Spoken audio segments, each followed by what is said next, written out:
नमस्कार प्रिय दर्शकों, स्वागत है आपका हमारे चैनल गुंजन एस्ट्रो में। हस्तरेखा के आधार पर भूत तथा भविष्य में होने वाली घटनाओं का अनुमान लगाया जा सकता है। और ऐसे ही आज के इस वीडियो में हमने हथेली में मुख्य रूप से 7 बड़ी और 7 छोटी रेखाओं के बारे में जानकारी दी है, जिसके माध्यम से आप भी अपने हाथ की रेखाओं का विश्लेषण कर सकते हैं। इन रेखाओं के आधार पर व्यक्ति के वैवाहिक जीवन, उसके मस्तिष्क की दशा, संतान, आयु के विषय में आकलन किया जा सकता है। तो सबसे पहले हम जानते हैं व्यक्ति की हथेली में मुख्य रूप से पाई जाने वाली हृदय रेखा के बारे में।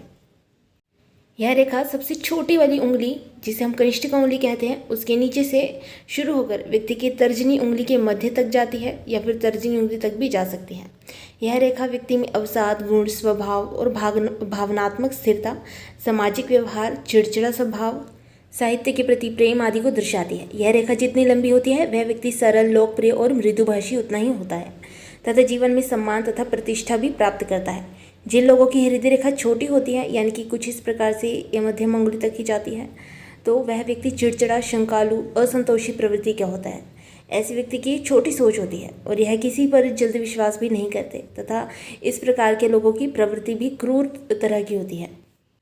आइए अब जानते हैं मस्तिष्क रेखा के बारे में। यह हाथ की दूसरी महत्वपूर्ण रेखा होती है और इस रेखा की शुरुआत तर्जनी उंगली के नीचे से होती है। हृदय रेखा के नीचे ही ये रेखा पाई जाती है। यह रेखा कुछ इस प्रकार से तर्जनी उंगली के नीचे से शुरू होकर आगे की ओर बढ़ती जाती है। मस्तिष्क और जीवन रेखा प्रारंभ में जुड़ी होती है और कई लोगों की जुड़ी भी नहीं होती और यह रेखा प्राय कभी सीधी तो कभी नीचे की तरफ ही जाती है। जिस व्यक्ति की मस्तिष्क रेखा जितनी अधिक लंबी होती है, उस व्यक्ति का मानसिक संतुलन उतना ही अच्छा होता है और इस प्रकार के लोग भाग्य की अपेक्षा मेहनत पर अधिक विश्वास करते हैं। इनकी स्मरण शक्ति अच्छी होना, प्रत्येक कार्य को सोच समझ कर करना, हमेशा कुछ न कुछ सीखने में रुचि आदि गुण होते हैं तथा इसके विपरीत छोटी मस्तिष्क रेखा वाले मेहनत से ज़्यादा भाग्य पर विश्वास करते हैं तथा निर्णय लेने में भी जल्दबाजी करते हैं और फिर बाद में पछताते हैं। तो अब जानते हैं अगली मुख्य रेखा के बारे में, जिसे हम भाग्य रेखा के नाम से जानते हैं। जैसे कि भाग्य रेखा सुनने में ही भाग्य का नाम आ जाता है। भाग्य के बिना कुछ भी नहीं है। और भाग्य रेखा मणिबंध, मतलब जो हथेली का निचला स्थान होता है उसको मणिबंध कहते हैं। और भाग्य रेखा मणिबंध से निकलती हुई आपकी मध्यम उंगली के नीचे, यानी कि शनि पर्वत पर या फिर सूर्य पर्वत पर या फिर गुरु पर्वत पर, इनमें से किसी पर्वत पर जा सकते हैं। लेकिन मुख्य तौर पर यह रेखा आपकी शनि पर्वत तक ही जाती हुई दिखती है। यह रेखा प्रत्येक हाथ में तो नहीं होती और भाग्य रेखा जितनी अधिक स्पष्ट होती है जिनके भी हाथ में हो, तो वह व्यक्ति का जीवन उतना ही सुगम यानी कि सरल होता है और वह व्यक्ति भाग्यशाली भी होता है। उसको भाग्य का साथ ज़रूर मिलता है। और जिन व्यक्ति के हाथ में यह रेखा अस्पष्ट होती है या फिर टूटी हुई होती है, उन्हें जीवन में संघर्ष करना पड़ता है तथा जिन व्यक्ति के हाथ में यह रेखा नहीं होती, वह लोग मेहनती और कर्मवादी होते हैं तथा इनका संपूर्ण जीवन भी संघर्षपूर्ण ही बीतता है। यदि यह रेखा हथेली के नीचे से होकर जाती है तो परिवार के समर्थन से भाग्योदय होता है। अब यदि यही भाग्य रेखा चंद्र पर्वत, यहाँ इस स्थान पर चंद्र पर्वत पाया जाएगा, यह रेखा चंद्र पर्वत क्षेत्र से निकलती है, तो वह लोग जीवन में दूसरों की सहायता और प्रोत्साहन से ही आगे बढ़ते हैं तथा शादी के बाद इन लोगों का ज़्यादा भाग्योदय भी होता हुआ दिखता है। अब जानते हैं विवाह रेखा के बारे में।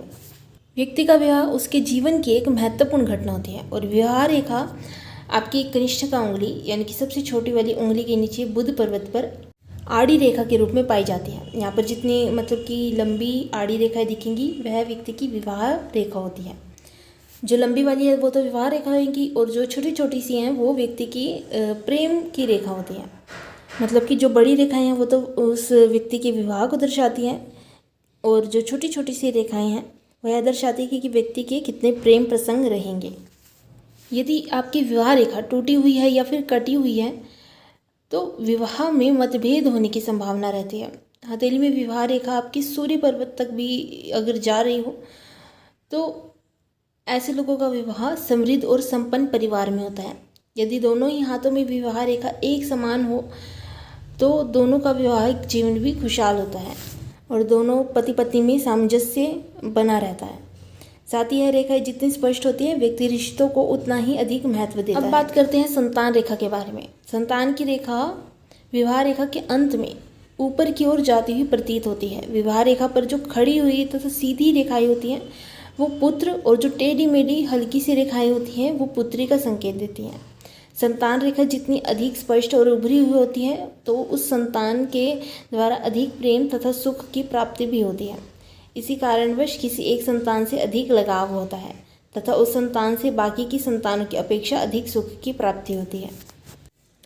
अब जानते हैं विद्या रेखा के बारे में। इस रेखा की शुरुआत आपकी अनामिका और मध्यमा उंगली के बीच में से होती है। यह रेखा अनामिका उंगली की ओर झुकी हुई होती है कुछ इस प्रकार से, जैसे कि ये आपकी अनामिका उंगली है और ये आपकी मध्यमा उंगली है, तो इन दोनों के बीच में से एक रेखा निकलेगी जो कि आपकी अनामिका उंगली की ओर झुकती हुई सी दिखाई दे रही हो।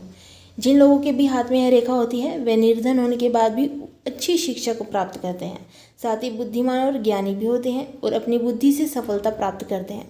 यदि किसी व्यक्ति की हथेली में विद्या रेखा पर क्रॉस आ जाते हैं इस रेखा पर, तो वह व्यक्ति पढ़ाई में अच्छा नहीं होता। अब जानते हैं यात्रा रेखा के बारे में। यात्रा रेखा हमारी हथेली पर 3 स्थानों पर उपलब्ध होती है। सबसे पहले चंद्र क्षेत्र पर, दूसरा मणिबंध से प्रारंभ होकर ऊपर की ओर जाती हुई, और तीसरा जीवन रेखा से होते हुए निकलने वाली तथा उसी के सहारे चलने वाली रेखा यात्रा रेखा होती है। यदि यह रेखा ऊपर की ओर ही जाती हुई प्रतीत होती है तो यात्रा से वृद्धि होती है, तथा यह रेखा भाग्य रेखा एक में मिलकर अधिक गहरी हो जाने पर, मतलब कि भाग्य रेखा में मिल जाती है तो ये गहरी हो जाएगी, तो ऐसा होने पर यात्रा के अंतर्गत भाग्य की उन्नति होती है। अब जान लेते हैं व्यक्ति का स्वास्थ्य कैसे रहेगा। तो स्वास्थ्य रेखा सबसे छोटी उंगली कनिष्ठिका से प्रारंभ होकर हथेली की नीचे ओर जाती हुई प्रतीत होती है। यह रेखा जितनी अधिक स्पष्ट होती है उस व्यक्ति का स्वास्थ्य उतना ही उत्तम होता है। अब जानते हैं सूर्य रेखा के बारे में। कई व्यक्ति की हथेली में सूर्य रेखा उनके सूर्य पर्वत पर ही पाई जाती है, लेकिन कई व्यक्ति की हथेली में चंद्र पर्वत से भी यह रेखा शुरू होकर अनामिका उंगली तक जाती है। इसको भी हम सूर्य रेखा कहते हैं। तो जिन भी व्यक्ति की हथेली में सूर्य रेखा पाई जाएगी तो वह व्यक्ति स्वाभिमानी, निडर, दृढ़ इच्छा शक्ति वाला होता है और साथ ही नेतृत्व प्रिय होते हैं और जीवन में हार नहीं मानते। अब जानते हैं मंगल रेखा के बारे में। यह रेखा जीवन रेखा और अंगूठे के मध्य से निकलती है कुछ इस प्रकार से, और तथा मंगल पर्वत तक जाती है। यह रेखा जितनी अधिक स्पष्ट होती है वह व्यक्ति तीव्र बुद्धि, लक्ष्य के प्रति बहुत ही जुझारू, मतलब कि पक्का, और प्रत्येक कार्य को सोच समझ कर करने वाला होता है और सोचे गए कार्य को पूरा कर कर ही रहता है। तो दोस्तों, ये तो थी हथेली में कुछ महत्वपूर्ण रेखाओं से संबंधित कुछ विशेष जानकारी, जिनके आधार पर आप अपने हाथ का विश्लेषण भी कर सकते हैं। इसी के साथ फिर मिलेंगे एक और नई वीडियो के साथ। तब तक के लिए जय श्री जगन्नाथ।